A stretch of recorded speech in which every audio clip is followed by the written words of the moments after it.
Hey guys, welcome back to Reddit Relationship Stories. In this Ripestories video, my toxic parents kicked me out at 18 and never looked back. No calls, no birthdays, nothing. And then decades later, after I built a life they never believed in, my ridiculous family reached out and wants me back after they threw me away like trash. Let's dive right into the story. And the first one is a Reddit family drama story that is titled, "Parents kicked me out at 18 and abused me. Do they deserve a second chance?" So, a little backstory, I'm a twin and when I was born, I had not developed my lungs fully, so I had to stay in the hospital for quite a while. Due to this, I had a lot of developmental and emotional issues. Dyslexia and anger issues, for example. Now, I don't know if this is the reason, but I believe so, that because of these issues, I was treated poorly by my family. Like I was somehow a burden on them. For an example, on our birthdays, I would ask for something and my brother would get it instead. One year asked for a broom box, not a big one but a smaller one,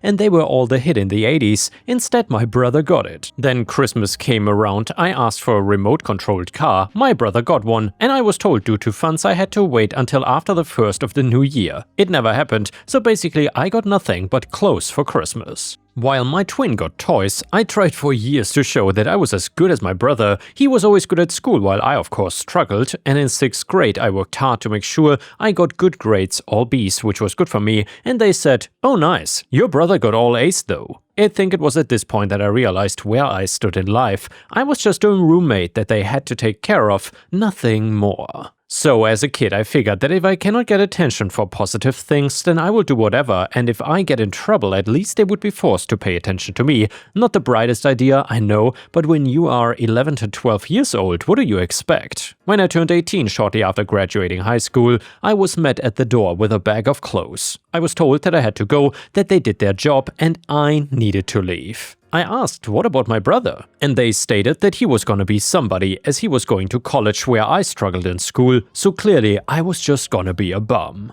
To tell you the truth, I was ready to go anyways. I already knew how they felt, so this did not even bother me.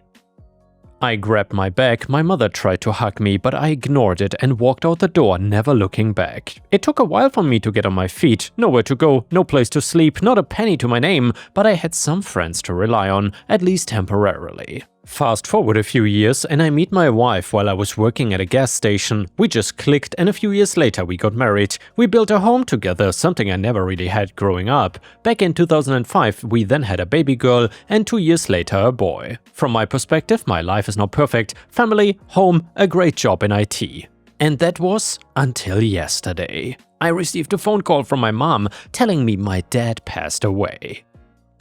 And that she and the family would hope that I could make it to the funeral. Mind you, I don't know how she got my number, but probably from my brother, but I was shocked to say the least. And by the way, guys, let me know in the comments, if your family would have abandoned you like that, would you have gone to the funeral? I'm curious about your opinion. Also, by the way, while you're at it, please don't forget to like the video if you want to help me with the algorithm. Thanks a lot. Either way, I told her I was busy working, which I was, 12-hour shifts are fun, and would let her know later. She started to say something to the effect that they missed me and would like to be a part of my life or something like that, but I hung up. Kind of rude, I know, maybe even a-hole-ish, but from my perspective, I have not heard a word from these people in 32 years. So honestly, why would I give them any more of my time? I told my wife, and although she knows about my family, she thought it would be the right thing to do, seeing that my mom reached out to tell me where she could have not told me, that they are family and probably feel bad and want to reconnect. However, mind you, my wife has a big family and they've always treated me like family, so her view of family is different than mine. However, as far as I'm concerned, I already have my family. Those other people are former roommates that I have no obligation to anyone but those who I care about and who care about me, which is my wife and kids.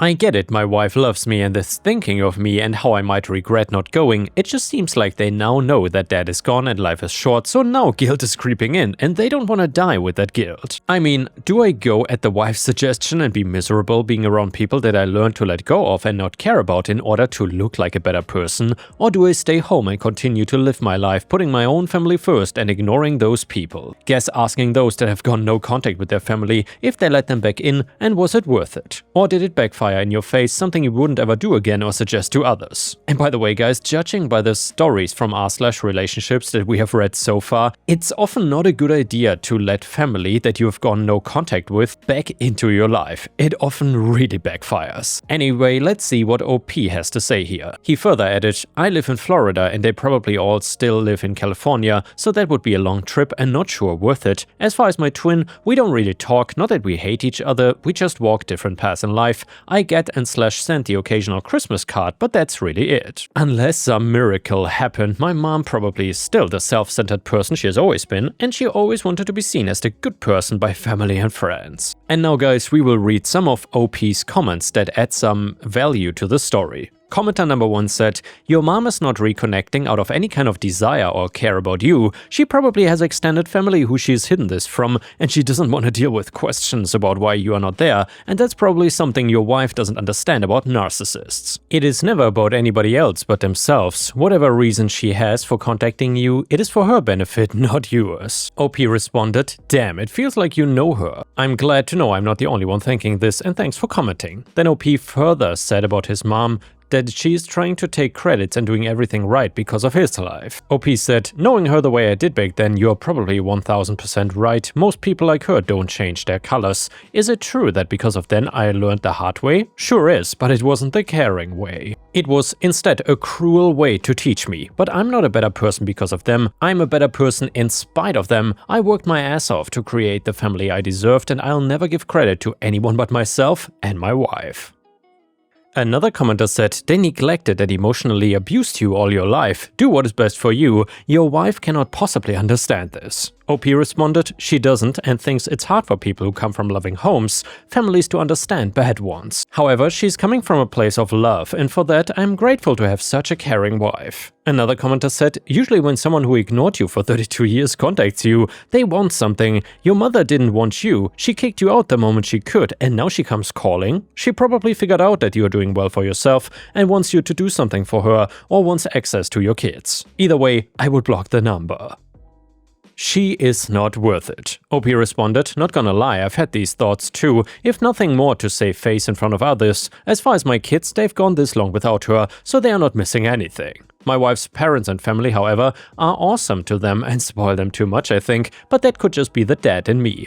A downvoted commenter said, I wouldn't go unless there are parts of the story you are leaving out. I'm wondering how your anger issues presented in adolescence and childhood. OP responded, mostly getting into fights with others at school because they would call me names and try to start fights thinking I would not fight back, and I by no means was a perfect kid, but in the end, I was a kid. The story was already super long, and there are other parts that made my childhood crap, so I didn't mention them. Like, made to think that I was having a sleepover with my grandma, and as a surprise, just to find out later from my brother, they as a family went to SeaWorld or SD Wild Animal Park or Disneyland as his reward for doing good in school. They never showed up to my choir concerts, so I ended up giving up on that dream and quit singing, which if they had Americans Got Talent, I probably would have made it. Not won, but I was a pretty damn good singer when I was young. Commenter number 4 said, your father died. Your mom probably thinks you might be good to help her financially. I would send a sympathy card and be wary of why they suddenly want you back in their lives. Commenter number 5, this was my very first thought too. If you got a great life, financially comfortable, and she wants in on that, does your brother know anything about your life now, like what do you do for a job, or if you're married with kids? Could he have glued her in on your life? What does your golden child brother do now? Is he married or financially stable? Does he speak to your mom? OP responded, to tell you the truth, we don't really speak.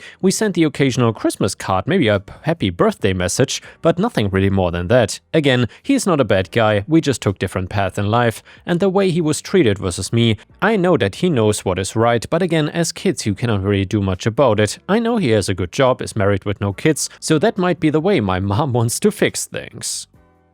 Another commenter said, you and I are the same age. I know the mindset of the era we grew up in. There's lots to unpack, OP. It could very well be your dad was the ringleader in treating you like the family pariah and kicking you out. And your mom may not have agreed, but still went along, still guilty. And your mom tried to hug you when you left, which tells me right there that she was not in full agreement of this decision, and she's connecting with you after your dad passed away. That tells me that he was the one who didn't want contact, not her, still guilty, and it sounds like your mother wants to reconnect with you. I personally would make the trip to introduce your family to loved ones like aunts, uncles and other extended family who have not seen you in years. Also, hear what your mom has to say. No matter what, it still doesn't absolve her from guilt of the abuse you endured as a child. If you don't get an apology from her or it seems disingenuous, don't ever talk to her again and disown them all, brother included. It may be one of those trips you gotta make to prove to your wife once and for all that your family are truly a bunch of pricks. And OP responded, "Oh my god, that last line made me bust out laughing.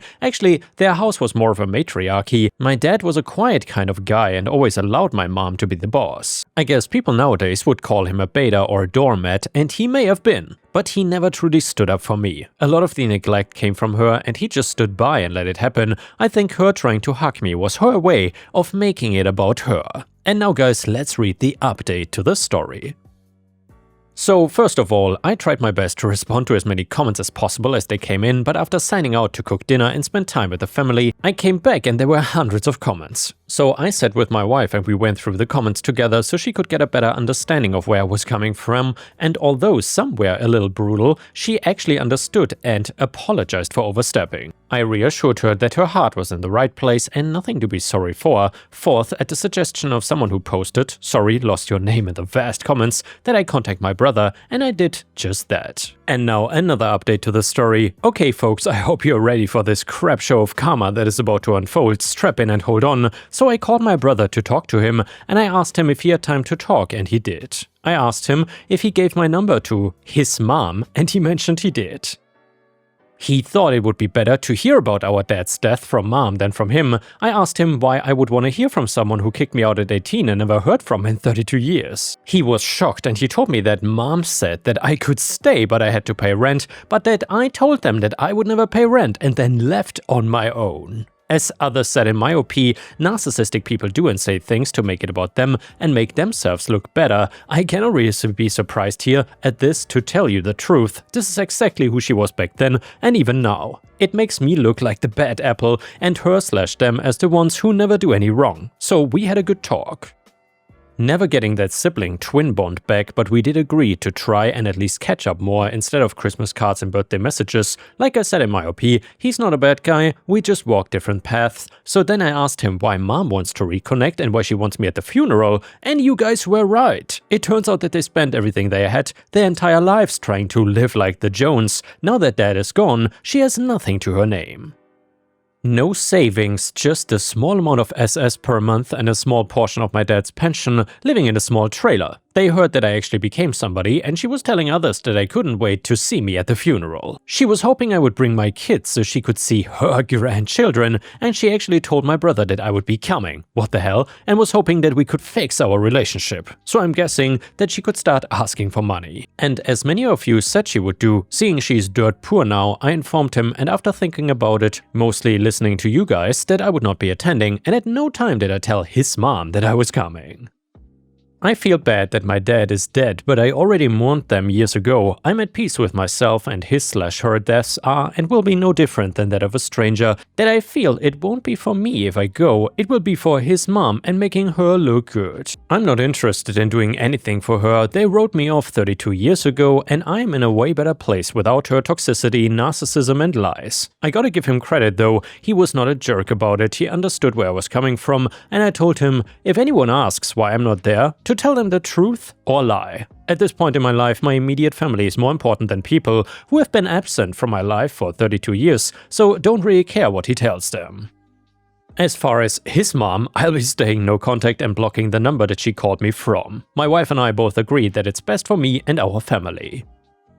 Not only for mental reasons, but for financial reasons too. I didn't work as hard as I did to get where I'm at to lose it all to her. As some of you suggested, I'm gonna have a small goodbye for my dad on my own time. Again, thanks internet strangers, I never knew so many random people could be so nice and caring. Editor's note, marking this concluded as OP has chosen not to let his former family back into his life and OP has deleted his account. And yeah guys, that was an absolutely insane family drama relationship story, but now let's move on to a crazy entitled parents story that is titled The Bride Wore Red. So my wife and I received a wedding invitation from an old shipmate earlier this year. I had served with him in the Coast Guard and had stayed in touch over the decades, so let's just call him Chief and his fiancée, Chifette. I called Chief the next day and formally accepted for the two of us and sent the RSVP back just to be uber formal. Then my wife and I marked our calendar, set aside funds for travel, and went back to normal living. 2 weeks later, Chief called with an odd request. He wanted my wife to wear her wedding gown to his wedding.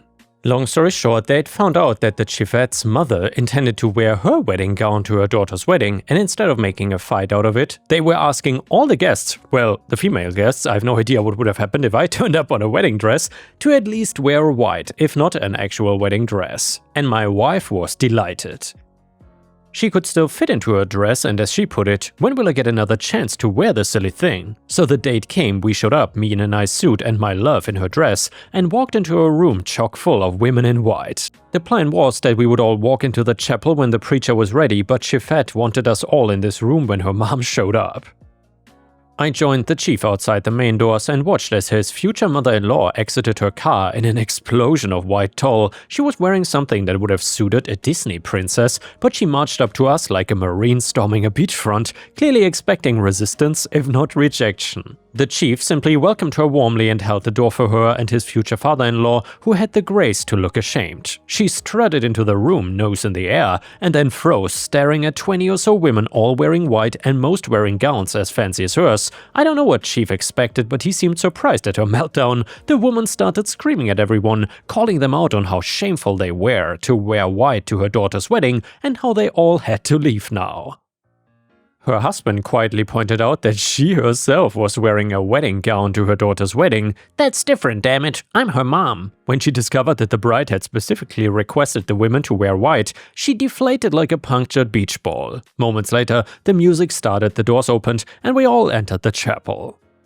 We had barely sat down when the wedding march started, and Chifette, wearing a stunning red and gold gown, walked in on the arm of her father. Her mom left almost immediately after the ceremony, and later at the reception I found out that Chifette had based her revenge on posts she had read on Reddit. So congratulations, people. You all did good. Update: I called Chief and Chifette answered, and I let her know that I posted, and she pulled up the post while we were on the phone. The good news is that she was delighted by the comments, but she is putting the kibosh on sharing any pictures. Apparently, she's trying to reconcile with her mom and various members of her family who believe she went too far and doesn't want to kick the hornet's nest any harder than absolutely necessary. And yeah, Ripestars, I gotta say, that is one of the best, I mean, it's not really a bridezilla, maybe a mother-in-lawzilla wedding story I've ever heard. And now let's move on to the next story. It starts like this. Anyway, the next one is a story from r/am I the a-hole. I work for a local government office in a large complex with a whole lot of people. When their kids are sick or when they don't have a sitter for their kids, they take the day off from the substantial leave that we are allowed per year. My entitled coworker feels that when she doesn't have a babysitter, it's perfectly fine to just bring her 5-year-old in with her for the entire day. The kid camps out under his coworker's desk, laying on the floor, being constantly told to shh, and left to amuse herself with an iPad and toys. This coworker also does not ask our supervisor beforehand if it's alright to do this, she just brings the kid in. Also, when she has her kid there, numerous people come over to our office to chat and coddle the kid and meet the kid and baby talk the kid, and it's really disturbing when you're trying to concentrate on writing or creating graphics for a project. This morning, I heard her come in and she told her kid to say hi to me. Coworker says she didn't have a sitter today. I said, "You mean she's here all day again?" And she said yes. I asked if she asked our supervisor if it was okay. She said, "No, he'll know when he gets here."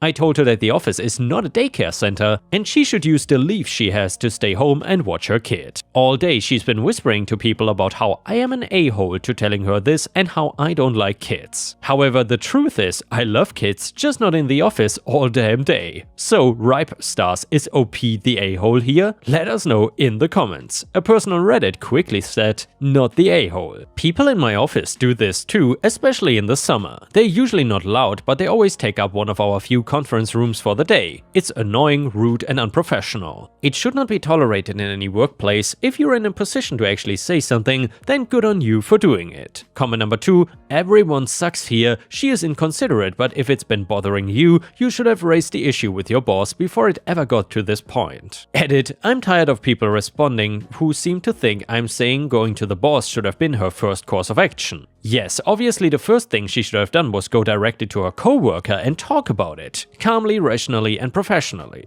But it should have been done months ago, after the first or second time this happened. Don't sit on it, not talk to your coworker, not talk to your manager, and then get angry and unleash on her out of frustration. Nobody wins in that scenario. Talk to her. If that doesn't work, talk to your supervisor. If that doesn't work, escalate it to human resources. Also, she is justified in not wanting the child in her office, that's why everyone sucks. Being justifiably annoyed doesn't mean that she was not an a-hole for calling her coworker out on the floor in front of other people in a rude and dramatic way. That does not help anything. Losing your temper at work is understandable, but is also not how you should handle things. Hence why she is a a-hole. And the next one is a funny entitled parent story that is titled, "Entitled Mom Tried to Cut a 40-minute line at an amusement park and started filming when I said no." So I'm male 34, I was at an amusement park last weekend and got in line for a popular ride. It had these timed wristbands and everything, but it was still about a 40-minute wait once you scanned in. People were packed in pretty close, sun blazing, everyone just trying to be patient.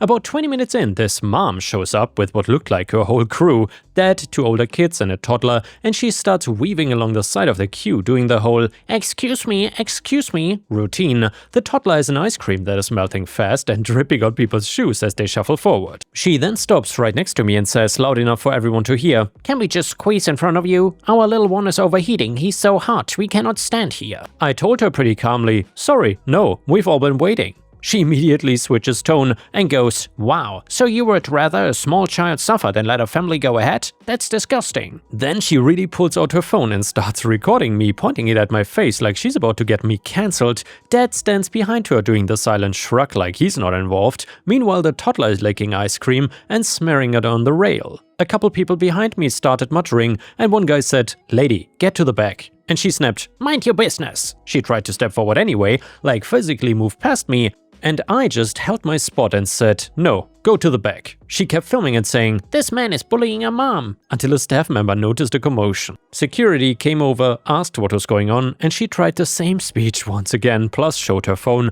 like it was some kind of evidence, and the staff guy just pointed to the end of the line and told them to go there or leave the right area. She huffed and puffed and called everyone heartless and walked off still recording. Was I wrong for not just letting them in to avoid the drama? And yeah guys, thanks for watching, let me know what you think about this story, whether OP was the a-hole or not, and I will see you again tomorrow.